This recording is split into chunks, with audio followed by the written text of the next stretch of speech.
Então, muito boa noite. Estamos a iniciar mais uma sessão do ciclo Vultos da Cultura Lusófona, um dos ciclos de debates promovidos pela PASC, Plataforma de Associações da Sociedade Civil, integrado no grupo Lusofonia e Relações Internacionais, que é coordenado pelo Samuel Dimas e por mim próprio. Este ciclo, como se infere pelo nome, procura, enfim, divulgar figuras da cultura de língua portuguesa, da cultura lusófona, e esta nuance é relevante, ou seja, nós não estamos circunscritos às figuras da cultura portuguesa, mas procuramos abarcar e abraçar figuras da cultura de língua portuguesa, ou seja, extensiva, figuras extensivas a todos os países e regiões do espaço de língua portuguesa, a todos os países e regiões do espaço lusófono.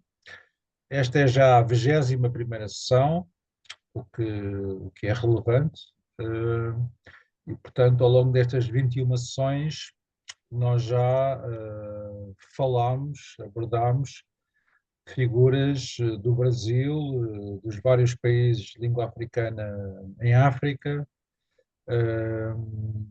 do Oriente, de Timor-Leste, de Macau, de Goa, também da Galiza, sendo que hoje vamos falar de uma figura que nasceu em Portugal, nos Açores, que foi José Enes, enfim, que não é uma figura muito conhecida, isso é mais do que sabido, mas precisamente a PASC tem também esse desidrato, esse objetivo de dar a conhecer figuras que não são à partida muito conhecidas, mas que merecem ser mais conhecidas.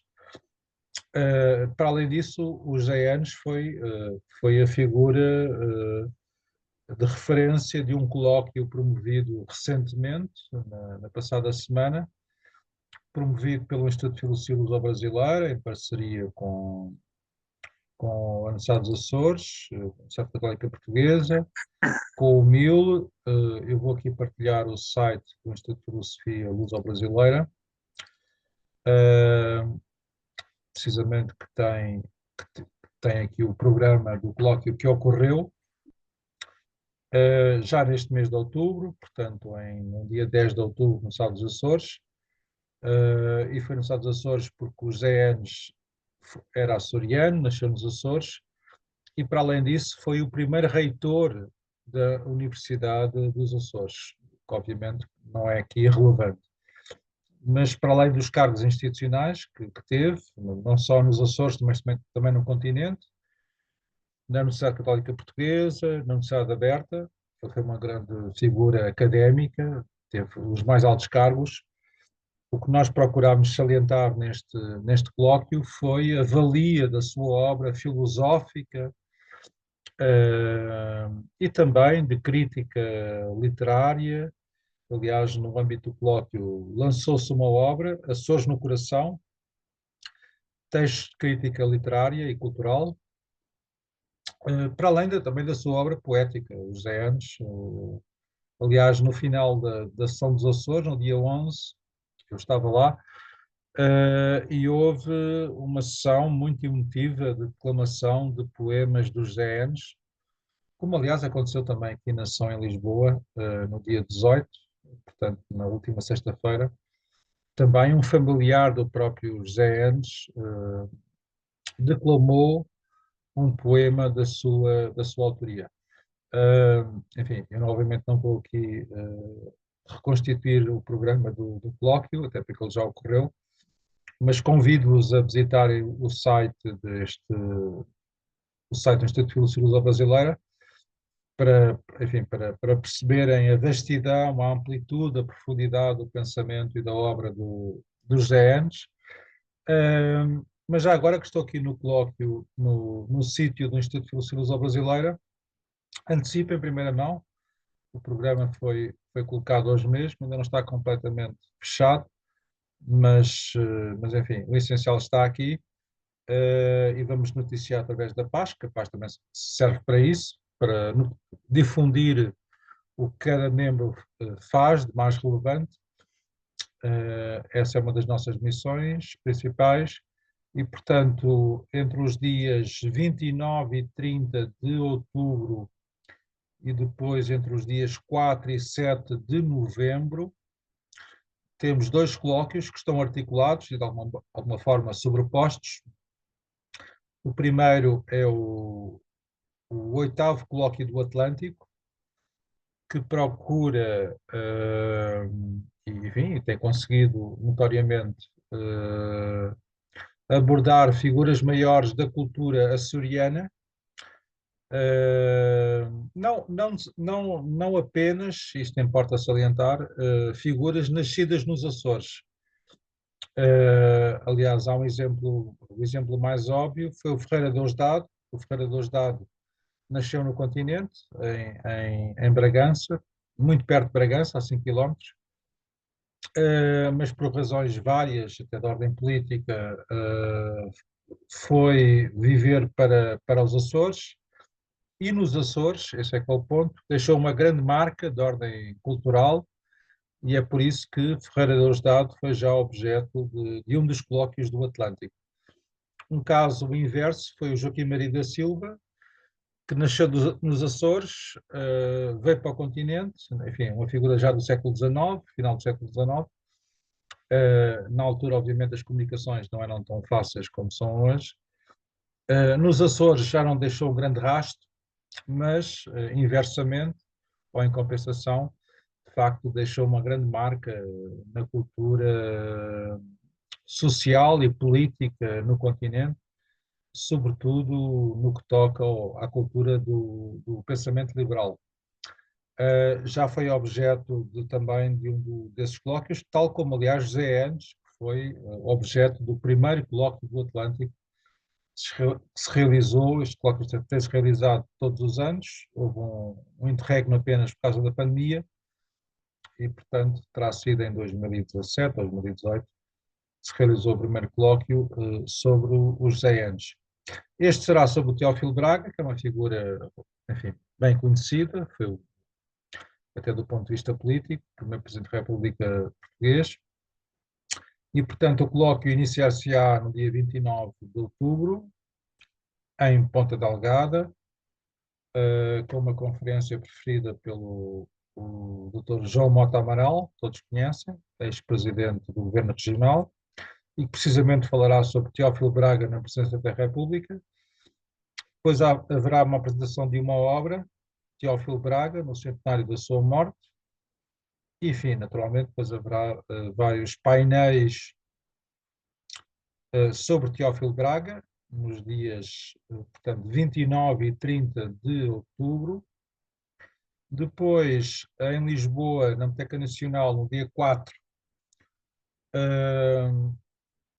vamos então iniciar o colóquio sobre o diálogo com Kant no pensamento luso-brasileiro, até porque, enfim, estas efemérides são pretextos para promover este diálogo, neste caso luso-brasileiro. Kant, precisamente, completaria 300 anos este ano, e o repto que nós fizemos no âmbito do Instituto de Filosofia Luso-Brasileira foi verificar em que medida a presença de Kant se faz sentir, enfim, nos vários filósofos destes dois últimos séculos.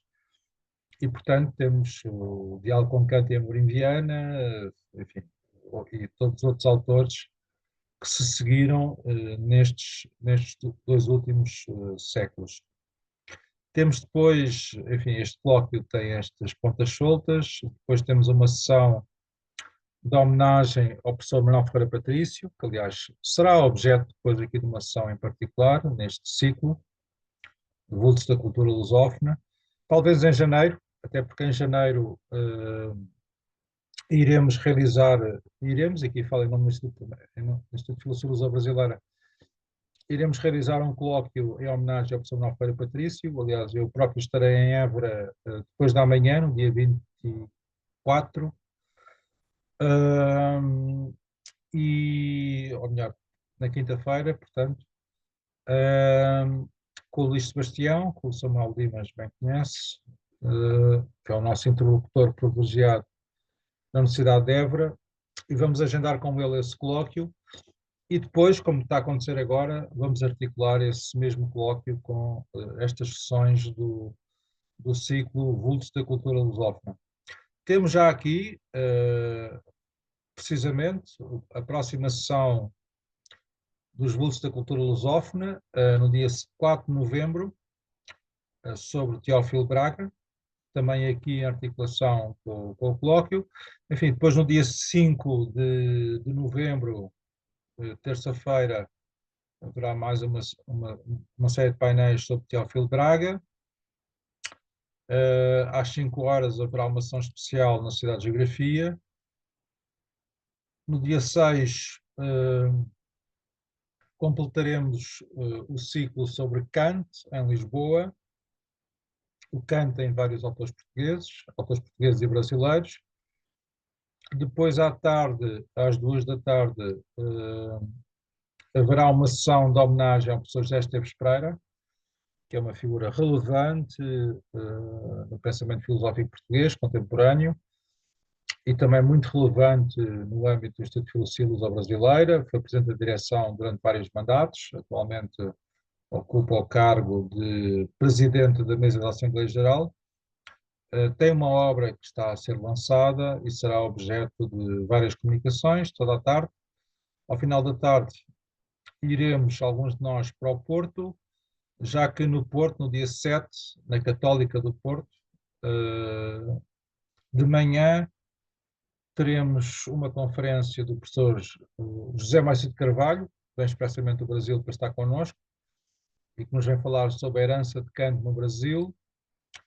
Depois haverá uma edificação das Idoteles e do Teófilo Braga, por parte do professor António Brás Teixeira. Eu próprio apresentarei a revista Nova Águia. E depois, à tarde, haverá a sessão final, portanto, 7 de novembro à tarde, a partir das 2, temos mais 3 painéis com que se encerrará este colóquio, enfim, este duplo colóquio. Ainda há aqui umas afinações a fazer, mas enfim, podem já visitar o site, o essencial da informação está aqui. Voltando às GNs, também saliento que no âmbito deste colóquio, portanto, que já se encerrou na última sexta-feira, foi lançada uma obra editada pelo MIL, como sabem, faz igualmente parte da PASC, uma obra muito relevante, uma obra inédita. Eu vou aqui partilhar o nosso sítio dos livros, que foi esta obra, que podem todos visualizar, Fenomenologia da Religião, apontamentos para um curso na Universidade Católica Portuguesa em 1970. Isto aqui reproduz a página da escrita e manuscrita dos José Enes, e aqui o título diz tudo, ou quase tudo. Portanto, são apontamentos que o próprio José Enes, na altura, redigiu para um curso que ele próprio preferiu, que ele próprio assumiu na Católica Portuguesa, em Lisboa, em 1970, onde foi professor e onde chegou a ser vice-reitor. Fica também esta sugestão de leitura. É uma obra muito densa do ponto de vista filosófico. Aliás, essa é uma das marcas, isso foi subejamente salientado no âmbito deste colóquio, a densidade filosófica, reflexiva de José Enes. É daqueles autores que, isso não acontece com muitos, mas acontece com alguns, e notariamente acontece no caso de José Enes. Não é preciso assinar um texto, não é preciso aparecer o nome dele, enfim, para as pessoas que melhor o conhecem, saberem que é um texto dele, poderem facilmente e imediatamente visualizarem essa autoria, mesmo quando ela não é expressa. E, de facto, esta obra é notoriamente um texto dos José Enes, apesar de serem apenas apontamentos, dir-se-ia, como ele próprio escreveu, de facto, são apontamentos de uma grande densidade reflexiva, de uma grande densidade filosófica. Mas, enfim, para nos falar mais sobre isto, e essencialmente sobre os José Enes, eu passo então a palavra ao Samuel Dimas, que, como sempre, está aqui presente, E também, naturalmente, participou neste colóquio sobre os José Anos. É também um autor que eu sei que é um autor que ele aprecia bastante, não apenas, aliás, no plano filosófico, mas também no plano literário e poético. E, portanto, Samuel, a palavra é tua. Então, muito boa noite a todos. Hum, É sempre um gosto participar nestes fóruns e poder hum, contribuir para o aumento do conhecimento e, e a partilha hum, dos, destes, destes grandes autores que nos vão ensinando a pensar e que de alguma maneira, através do diálogo que com eles estabelecemos, nos vão ajudando a desenvolver a nossa obra, o nosso trabalho. A filosofia faz-se assim, em diálogo, e José Enes, que nasceu no Pico em 1900 nas Lajes do Pico em 1924, vim depois a morrer em Lisboa em 2013, é um mestre.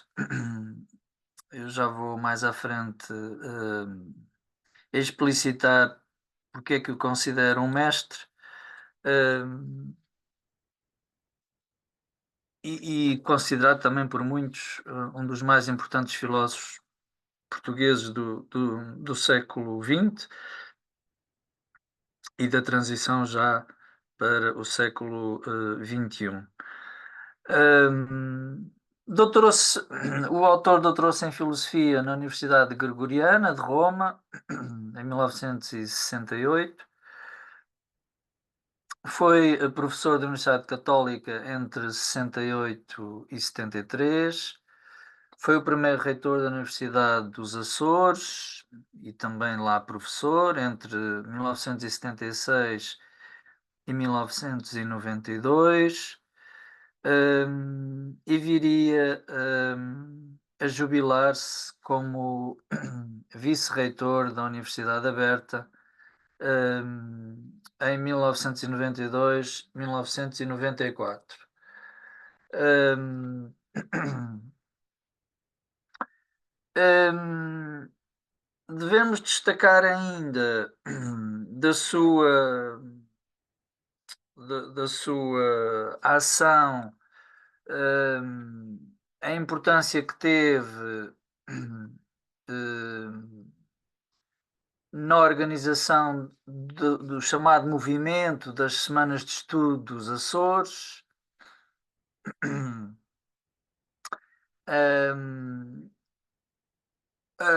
a organização do Departamento de Filosofia e do próprio ciclo propedêutico na licenciatura em Teologia da Católica, a presidência das comissões de avaliação dos cursos de Filosofia das universidades portuguesas. Ele iniciou, os dois primeiros ciclos foram sob a sua presidência, e portanto José Enes esteve envolvido em muitas iniciativas, em muitos projetos académicos, sempre com o intuito do bem comum e do desenvolvimento da academia em Portugal, numa perspectiva que era a sua, de promoção do humanismo de inspiração cristã. E, portanto, essa é a sua marca, e esse é também o seu legado para quem partilha desta sensibilidade e desta configuração ou mundividência. Das suas obras publicadas, podemos destacar um diálogo que estabelece com o poeta Roberto Mesquita, a interpretação da paisagem em Roberto Mesquita, de 1955. É uma edição do Seminário de Angra. Depois, a sua obra poética, a primeira obra poética, Água do Céu e do Mar, publicada em Lisboa em 1960. Também em Lisboa viria a publicar mais tarde, em 1965, a obra Autonomia da Arte, pela União Gráfica, uma obra muito importante e com grande relevo na sociedade portuguesa da altura. Depois, em 1969, viria a publicar a obra À Porta do Ser, que resulta do seu trabalho de doutoramento, com uma segunda edição, aquela que é mais conhecida, de 1990. Entretanto, publicaria ainda Estudos em Ensaios, em Ponta Delgada, em 1982, Linguagem e Ser, na Imprensa Nacional Casa da Moeda, em 1983, Noeticidade e Ontologia, em 1999,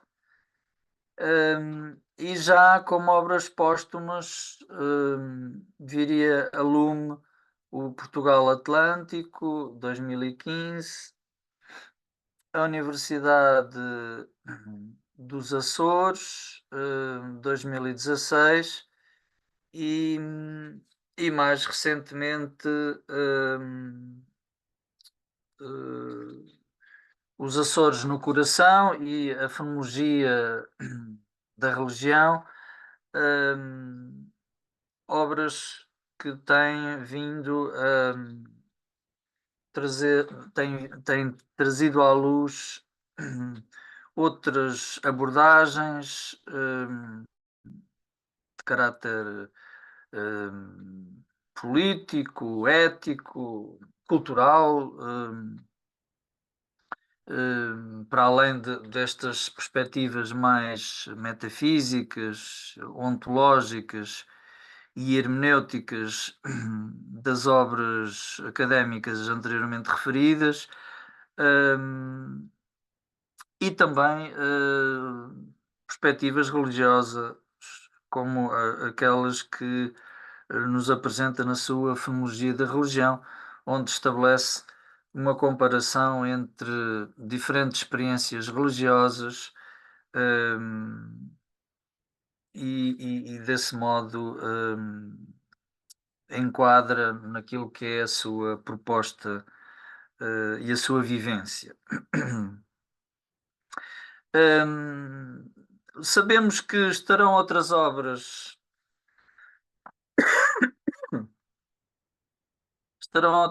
em lista de espera para serem publicadas, nomeadamente sobre Francisco Soares, sobre Pedro da Fonseca, e também sobre Martin Heidegger, um dos seus autores de predileção e que muito marcou o seu pensamento. E também no campo da literatura, nomeadamente sobre Vitorino Nemésio, e outros autores açorianos, como Gaspar Frutuoso, e Duíno de Jesus. E, portanto, trata-se de um autor que é filósofo, é teólogo, mas também é poeta, é um crítico literário, faz uma história da literatura açoriana. hum, hum, e portanto, é um homem de uma erudição muito vasta, que contempla diferentes áreas de conhecimento, hum, e, como tal, de uma grande riqueza, eh, permitindo um estudo interdisciplinar até, sempre com essa preocupação de, da relação entre o conhecimento filosófico, hum, o conhecimento científico, nomeadamente através do diálogo com hum, filósofos e cientistas de inspiração cristã, como o Teilhard de Chardin, hum, e, portanto, desenvolvendo sempre esse diálogo entre filosofia, ciência e religião, a partir de um olhar contemporâneo, hum, e sempre muito atual. Hum, eu gostaria de hoje fazer uma espécie de sinopse, todo o seu do seu vasto pensamento, pegando precisamente nas palavras do autor, no texto do autor, mais concretamente num capítulo da sua obra A Porta do Ser. Vamos ver se eu consigo partilhar. Hum,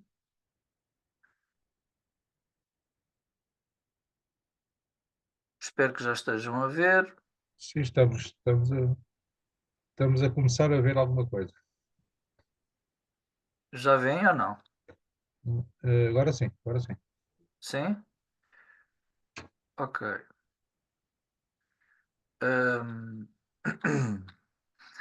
Portanto, este capítulo, eh, que depois é replicado na obra Estudos e Ensaios com o título de Verdade. Aliás, ele aparece aqui já neste capítulo quinto, em resumo, a verdade antepredicativa, predicativa e transpredicativa. Depois, no desdobramento, nos parágrafos, o autor abandona o conceito de verdade, e centra-se neste conceito de conhecimento, hum, que também poderia, como está aqui também no parágrafo 22 e depois 23, mas estes, no fundo, estamos a falar de três grandes níveis de experiência, três grandes níveis de conhecimento. hum, Experiência e conhecimento do quê? Do ser, ou da realidade. Isto é, da maneira como a realidade que está aí antes de nós, independentemente de nós, hum, da maneira como ela se manifesta à nossa percepção, ao nosso sentir, à nossa inteligência, à nossa imaginação, à nossa racionalidade. De que forma nós a experimentamos, de que forma nós temos consciência daquilo que nos rodeia e daquilo que nós somos. Hum, e, portanto, no fundo, são três grandes níveis de aproximação à verdade, hum, no reconhecimento de que a verdade nunca se possui de forma absoluta e definitiva, mas que é um caminho, é uma peregrinação, é um percurso longo e com distintos trilhos, todos eles muito ricos e profundos.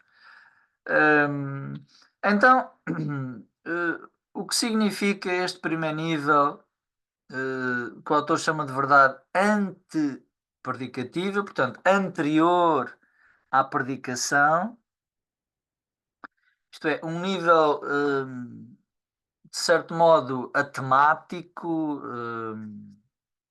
quase inconsciente ou de uma consciência pré-racional. No fundo, essa primeira experiência intuitiva, essa experiência imediata que nós fazemos pelo facto de sermos, de existirmos e de sentirmos, de sermos afetados pela realidade, pelas coisas, hum, pela luz, pelo vento, pela, pela, pela, pela experiência de satisfação, de sofrimento, hum, de júbilo, de angústia. Portanto, esse, no fundo, esta experiência que é uma vivência e que nessa relação primeira nos aparece em termos inteligíveis de contornos um pouco difusos, pouco nítidos, um, e na qual nós temos, ou a partir da qual nós temos necessidade de explicar, justificar, dar sentido, aprimorar, compreender, sempre impulsionados pelo nosso desejo irrestrito de, de, de, de conhecer e, portanto, pelo nosso questionamento constante. Esta, esta vivência, como o autor precisamente aqui nos diz, já no parágrafo 22, esta vivência intuitiva, perceptiva, que nos aparecem de forma não conceptualizada, e que o autor chama de verdade antepredicativa, como vem aqui na quinta linha,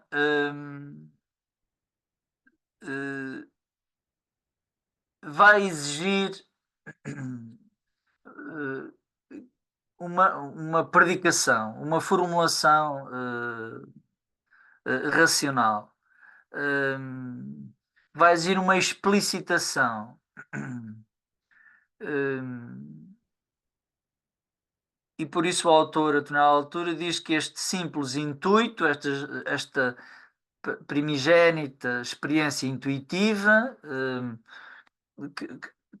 que é ao mesmo tempo uma sensação, uma percepção e uma inteligibilidade, mas uma inteligibilidade intuitiva, vai tender para a conceptualização, para a racionalização, para a formulação que ele chama predicativa, que se traduz num exercício como, usando um pouco a terminologia cartesiana de Descartes, num exercício que ele define de procurar as ideias claras e distintas. Hum, ou seja, uma precisão especializada, uma racionalização. De alguma maneira, esta vivência originária de relação poética ou afetiva com o mundo, hum, com o ser, hum, ela própria exige uma posterior explicitação cognitiva,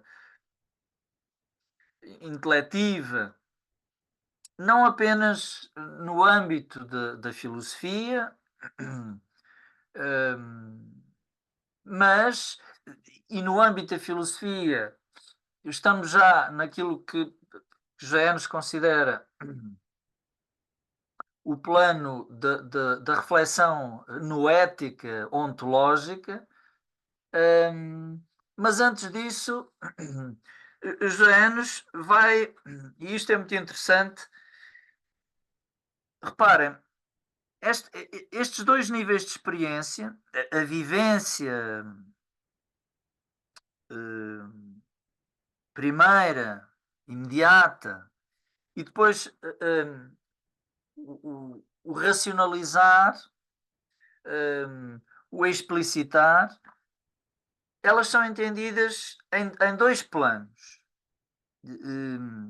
dois níveis diferentes, mas que tornam esta abordagem ainda mais interessante.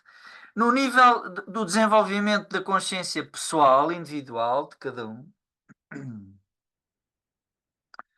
e portanto, como se nós passássemos por três grandes fases do nosso desenvolvimento: a fase infantil, do infante, que faz essa vivência do mistério, essa alegria que não tem porquê, simplesmente é. O Leonardo Coimbra usa aquela imagem da criança que sobe às árvores e que faz perguntas e não espera pelas respostas, e que no cimo da árvore olha para o horizonte e sem ter consciência se alegra e se pasma com a infinitude misteriosa do horizonte. Hum, ora, Janes remete esta experiência para um plano de desenvolvimento civilizacional.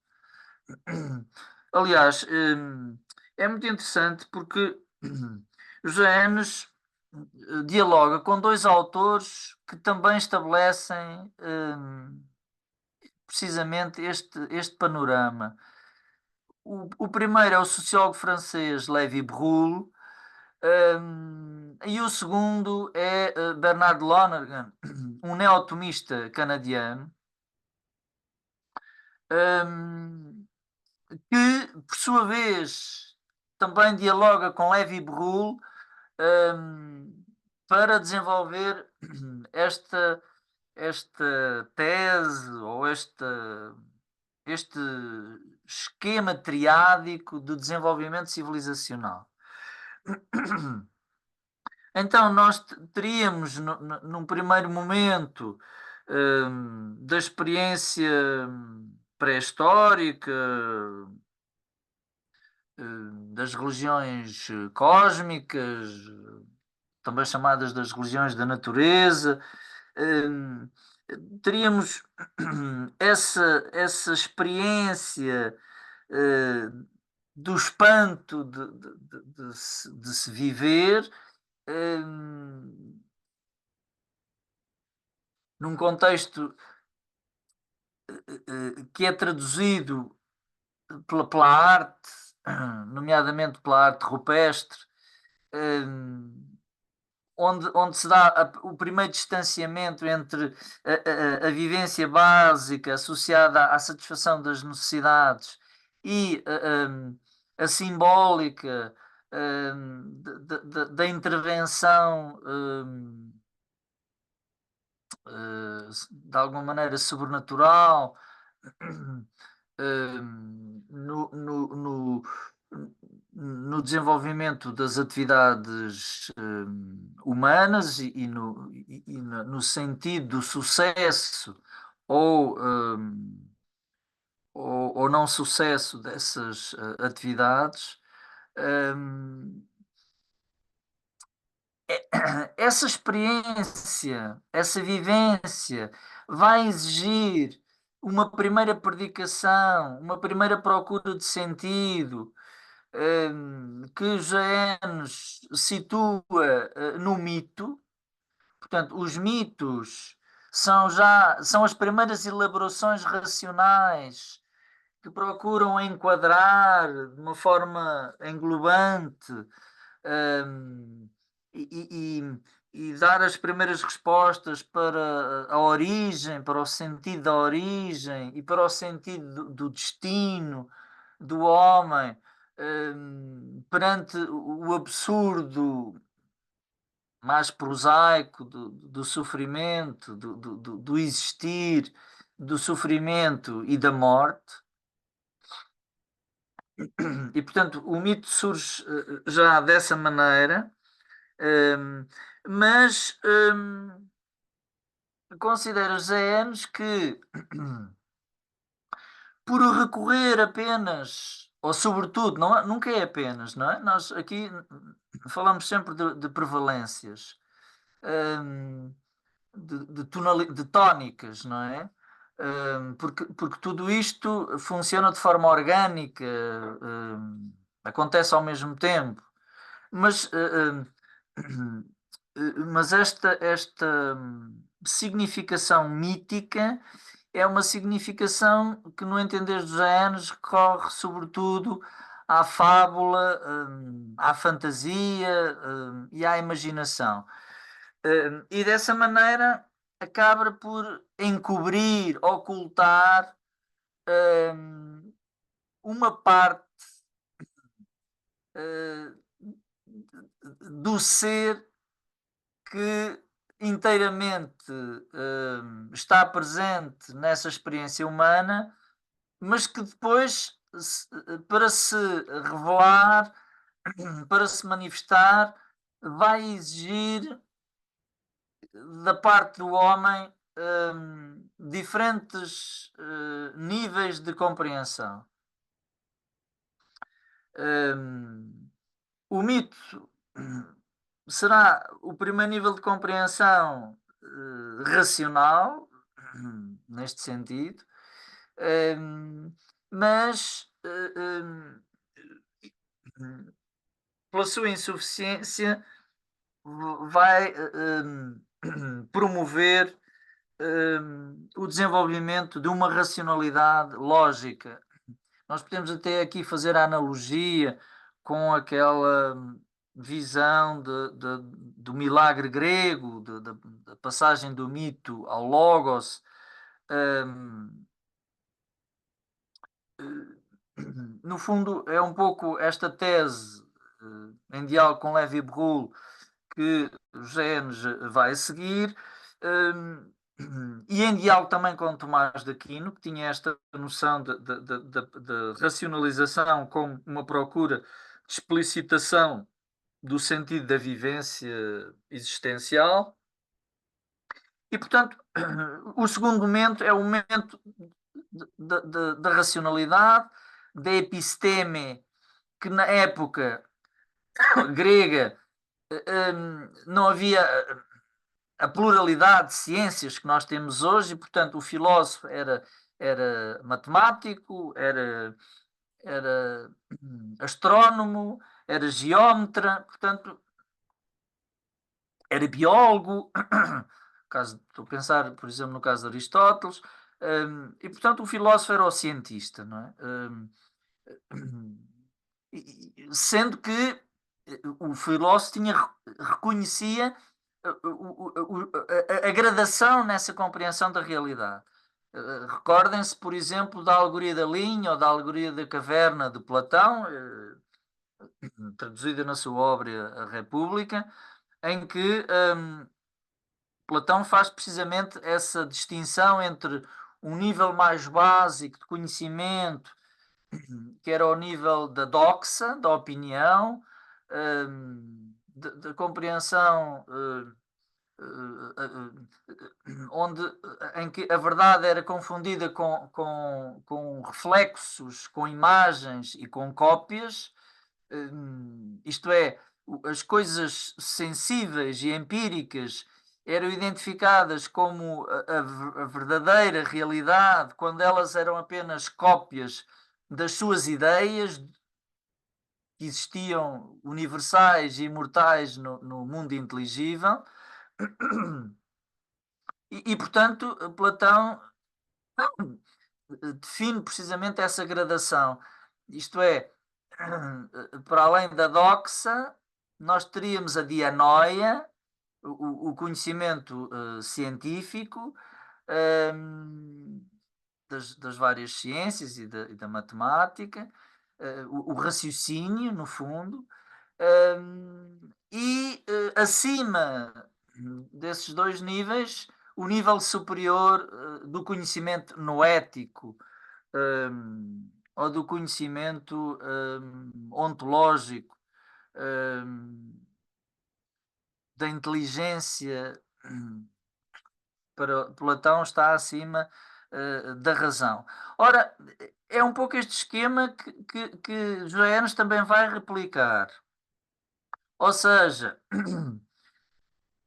a seguir ao conhecimento vago, difuso, do senso comum, do homem ainda inculto, de alguma maneira, ou melhor, preso apenas ao conhecimento da satisfação das necessidades básicas.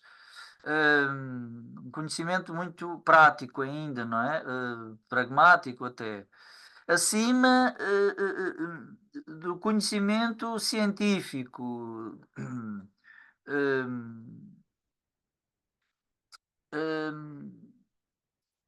que é o conhecimento racional, que pertence a este plano da predicação, reparem, neste conhecimento predicativo já está o mito e a ciência. Acima vai estar aquilo que ele chama o conhecimento transpredicativo, que remete para essa inteligência ou inteligibilidade intuitiva, e que tem como finalidade regressar a apreender a dimensão ontológica da realidade. Ou seja, para Janes, se ficarmos apenas no conhecimento mítico e científico, que é importante, porque nos dá acesso a determinadas dimensões da realidade, mas ficando só por aí, dá-se a ocultação de uma parte da manifestação do ser. Ou seja, dá-se a ocultação da sua dimensão ontológica, metafísica, espiritual até, que foi vivida, experienciada de forma atemática, assistemática, no deslumbramento da consciência que se sente a existir, a viver. E então, diz ele aqui, é preciso regressar, fazer esse exame regressivo às origens. É preciso, então, regressar à experiência fundante, originária, revivê-la, e isso só é possível com uma racionalidade que já não é a racionalidade lógico-analítica e empírica da filosofia e das ciências, mas que é uma racionalidade que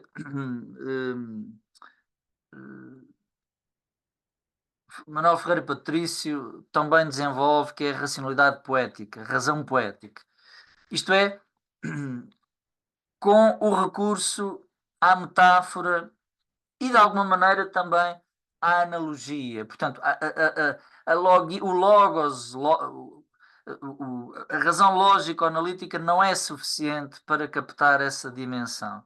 E é preciso recorrer a uma outra racionalidade. No fundo,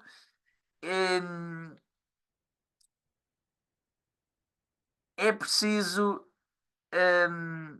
este acesso à transpredicação ou à superpredicação, como o autor também refere,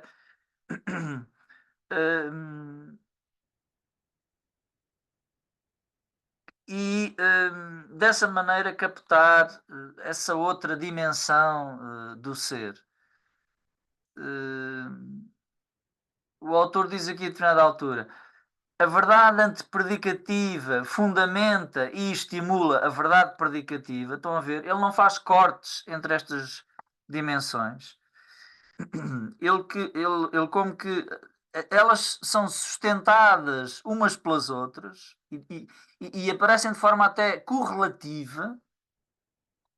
Não há aqui um esquema positivista à maneira de Comte, como se cada uma destas etapas, quer do desenvolvimento pessoal, quer do desenvolvimento civilizacional, anulassem as anteriores. Quando dizia a primeira fase é religiosa, teológica, onde Deus está presente na explicação de tudo, essa fase é abandonada e superada pela fase filosófica, abstrata, do logos grego, que por sua vez é ultrapassada e anulada pela fase científica da ciência moderna e contemporânea. Ora, aqui não é isso que se trata. Aqui, esta última fase, esta fase transpredicativa, é uma síntese que retoma, que subsume as dimensões anteriores para dessa maneira poder fazer a mediação para a revelação integral do ser, ou se quisermos, para nos podermos aproximar o mais possível do mistério integral do ser. E por isso é que o autor, a determinada altura, reparem, estávamos nós a ler.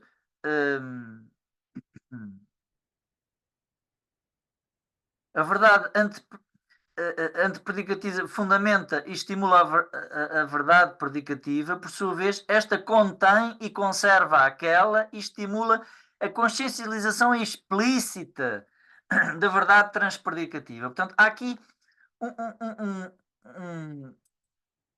uma ascensão, uma progressiva consciencialização da experiência do ser. Passa por estes três grandes patamares ou estágios ou estádios do desenvolvimento da consciência pessoal e da consciência universal, civilizacional. E tanto é assim que numa frase antes o autor tem o cuidado de fazer esta distinção. Que diz ele, pretender usar da linguagem predicativa como um processo de transmissão direta do pensamento, semelhante à simbolização algébrica, é resvalar na superfície seca e estéril do racionalismo. Portanto, Ficar só pela predicação racional, isso dá-nos uma parte da realidade, mas abstrata, científica, muito coisificada, mas não capta a outra dimensão afetiva, ontológica, essencial. Mas ele depois a seguir diz: mas também querer contentar-se com a função meramente estimulante da linguagem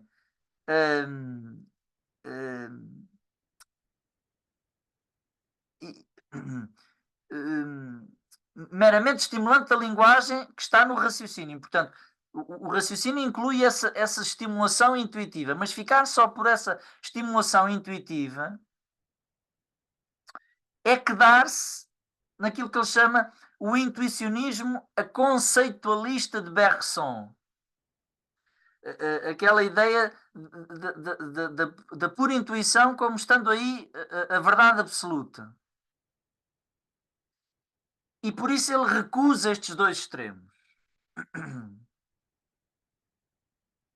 Para ele, o acesso à realidade exige a conciliação entre a sensibilidade imaginativa, a fantasia metafórica, a racionalidade lógica e a intuição ou a intelecção intuitiva. É na correlação destas dimensões, diferentes dimensões, que nós podemos compreender a realidade sem cairmos naquilo que o Leonardo Coimbra chamava os cousismos ou as visões parciais, que reduziam a realidade apenas a um ângulo de visão. E a partir dele diziam: esta é a verdade.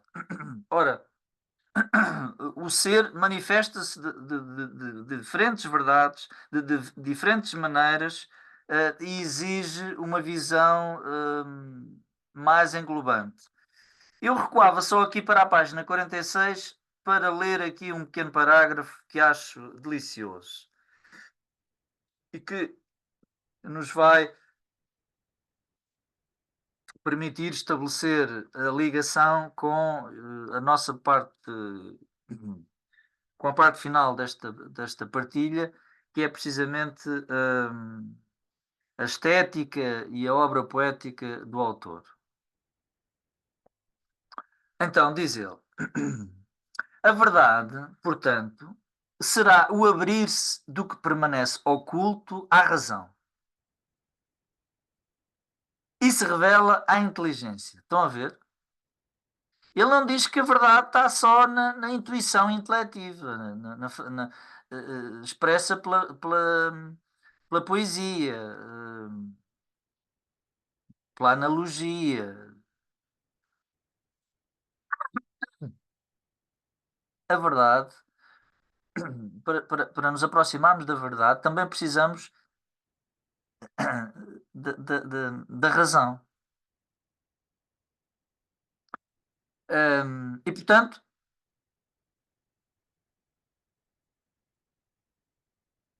esse abrir-se exige a expressividade metafórica.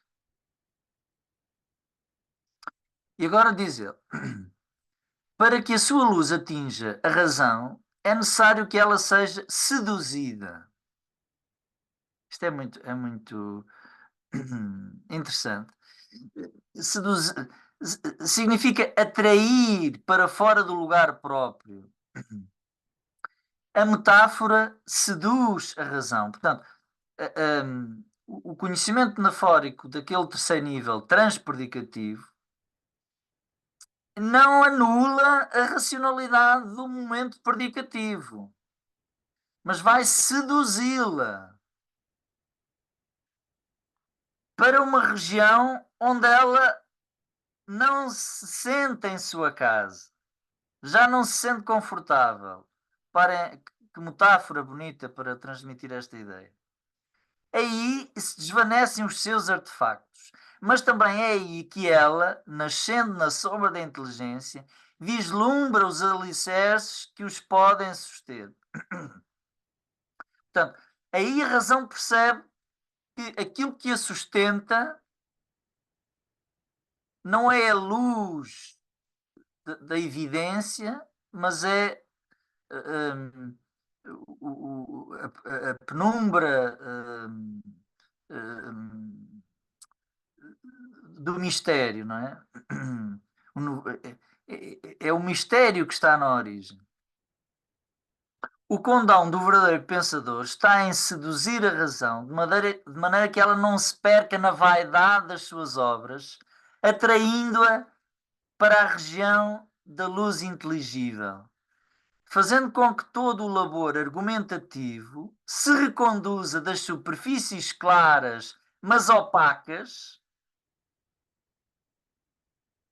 Quer dizer, aqui este oxímoro, não é? Por um lado, a luz meridiana de tudo conhecer, tudo aparentemente conhecermos, com rigor científico, a certeza, lógica, silogística, hum, hum, mas isso ser ilusório porque isso esconde a verdadeira realidade. Hum, e portanto, fazer reconduzir dessa luz que encadeia que ofusca e acaba por esconder uma parte da realidade, para a transparência daquilo que se oferece ao intuito aperceptivo. Portanto, há aqui quase uma alusão a essa experiência mística da luz das trevas, não é? E, portanto, é através do recurso poético e da função metafórica, da racionalidade analógica, que nós podemos, que o mistério se revela. Esta realidade ontológica que não a razão científica se oculta, mas que a razão mistérica, metafórica, se revela e se presentifica.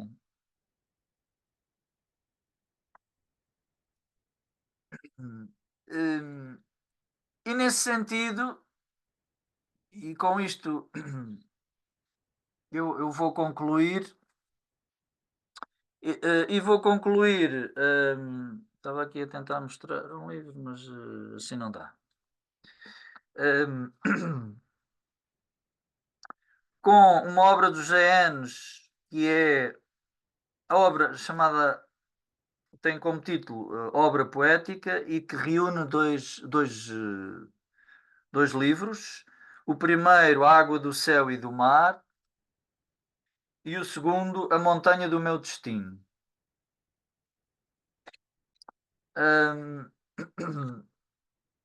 E vou concluir precisamente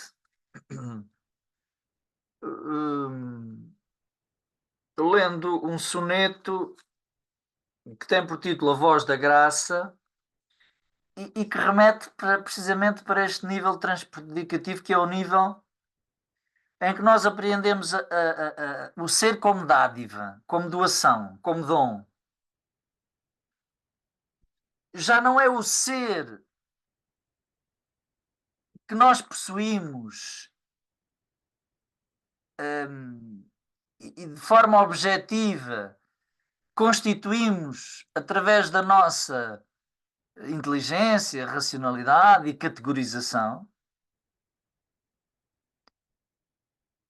ser esse que também é ontológico, também se revela dessa maneira. Mas há uma outra dimensão que através desses instrumentos fica oculta, que é a dimensão do dom, do dar-se. O Javier Zubiri chama a realidade um dar de si, e faz a analogia até com a perspectiva cristã da criação, judaico-cristã da criação, este dar de si, mas olhar para a realidade como uma dádiva, como uma graça, como um dom, e depois com todas as implicações que isso tem na nossa maneira de compreender e de respeitar a relação com a natureza em termos ecológicos, ambientais, e de solidariedade, porque não estamos a falar só dos outros seres, estamos a falar também dos outros seres humanos. A ecologia do Papa Francisco é a ecologia integral, não é? Não é centrarmos nas reservas naturais e discriminarmos os humanos, não é? E portanto, um dos tópicos da poesia de José Enes é precisamente a realidade como dom, como graça. Portanto, a sua atitude enquanto pessoa que sente, que deseja, que tem vontade e que conhece,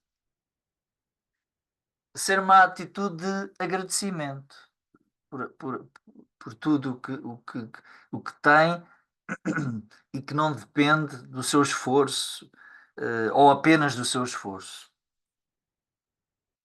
E aqui também se percebe a sua profunda espiritualidade. Na sua poesia há também algo de místico, de experiência espiritual, não é?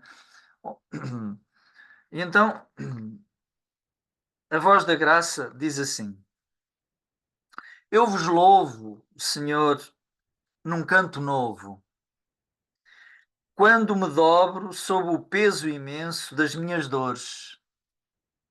E também vos louvo quando trabalho, quando brinco, rezo e penso.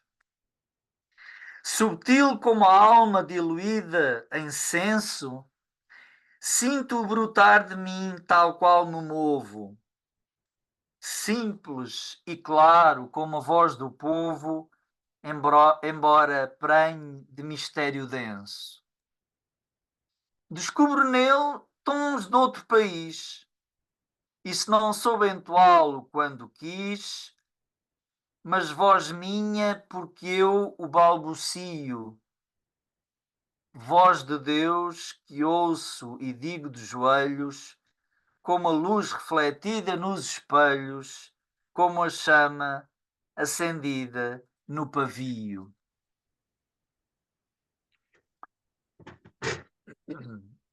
Hum, e antes, e mesmo para terminarmos, agora um poema da outra obra, A Montanha do Meu Destino. Muito bem, Samuel, até porque foi um poema que foi declamado e musicado, aliás, no encerramento da sessão nos Açores, dia 11. Ah, não sabia. Não fazia a mínima ideia. Eu tenho um vídeo, ainda não partilhei, mas posso partilhar contigo. Não fazia a mínima ideia. Hum, Então,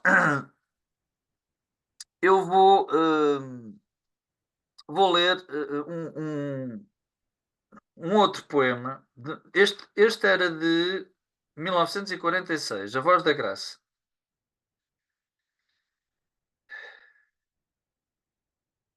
Agora vou ler um de 1964. E há aqui um outro tópico. Eles estão relacionados, mas que é recorrente em toda a poesia de José Enes e que é coerente com a sua estética,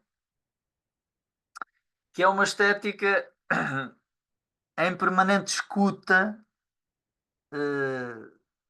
e contemplação da natureza. O que é comum aos místicos que se comovem com a criação entendida como manifestação do próprio Deus e que é transversal a todas as concepções da realidade, sejam elas mais monistas, no sentido panteísta de um Teixeira de Pascoais, ou no sentido criacionista de um São Francisco, em que a presença imanente de Deus é tão evidente que o receio de rotular de panteísmo ou de criacionismo nem existe. E então, diz James, vem da noite a fala das estrelas, a chover nas criptomérias sonhos trêmulos de ouro perdido no deserto. Ah, quantas vezes ao vê-las nasceram na tua voz os medronhos e a urze na lava do lado aberto.